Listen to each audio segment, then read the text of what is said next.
Hello everyone. Today we are going to discuss the very first type of chemical reaction.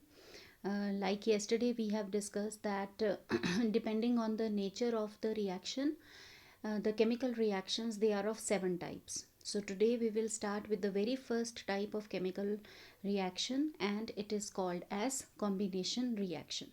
Now, from the word combination only, we get the idea that it is a kind of a reaction where two or more than two reactants, okay, so we can have more than two reactants, they all will combine and they will form a single product.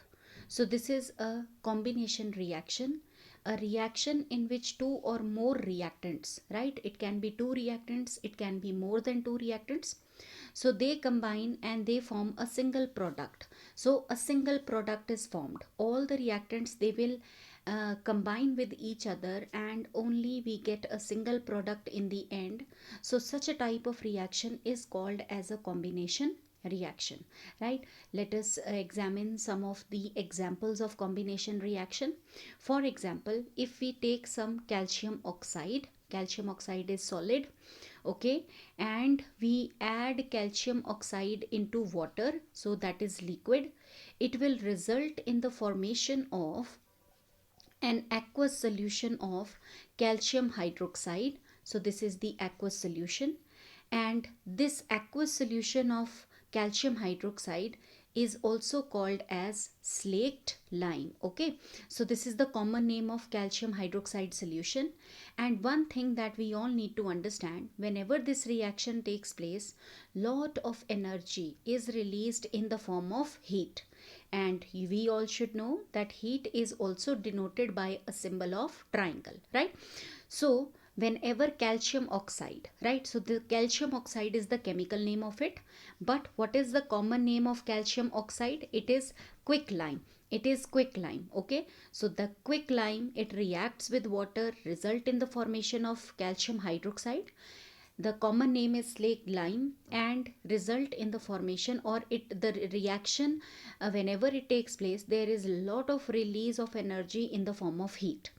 Now, whenever we go for whitewashing, okay, whenever we do the whitewashing of our homes, so we might have seen the painters, when they mix calcium oxide into water, they never mix it with the hands, they always use a wooden plank, right? So why do they use a wooden stick or a wooden plank for mixing calcium oxide into water?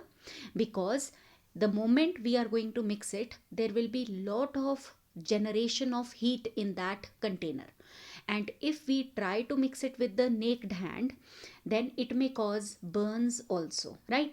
So that is why whenever quicklime is mixed with water, it is always done by using the wooden plank, right? And if we touch that container, the container would feel hot, the container will become heated up, okay.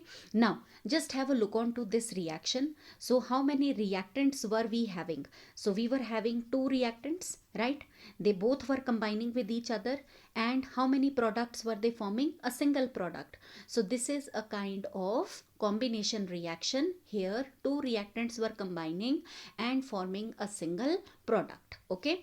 Now moving on to the next one, that is calcium hydroxide. Now when we go for whitewashing, so we know that calcium oxide, which is solid in form, will be mixed with liquid water, okay, right, and it will form an aqueous solution of calcium hydroxide along with generation of lot of heat energy.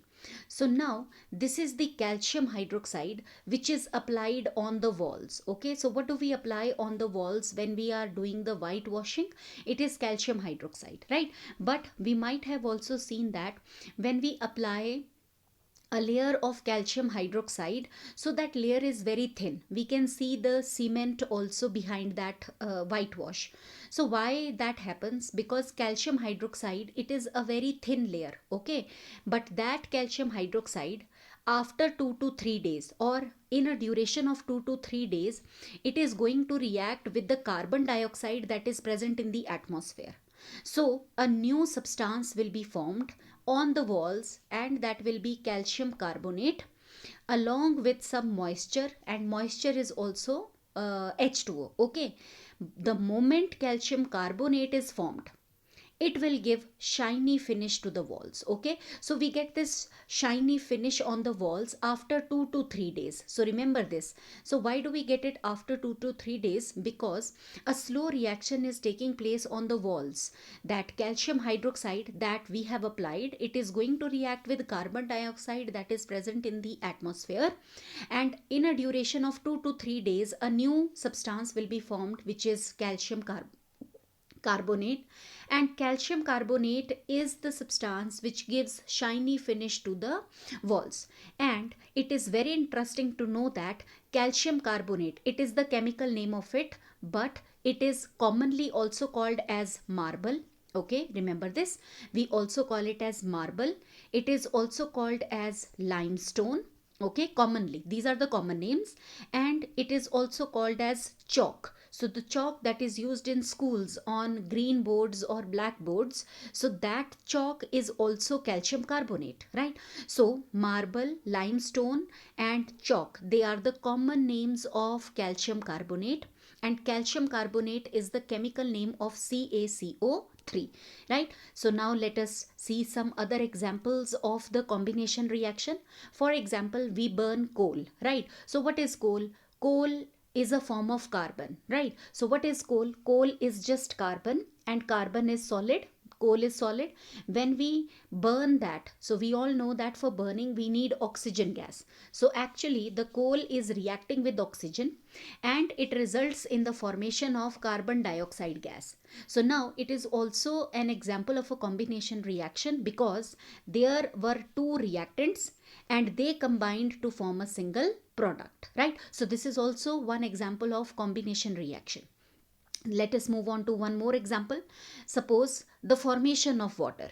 So what are the things that we need for the formation of water? So water is formed with the help of two gases.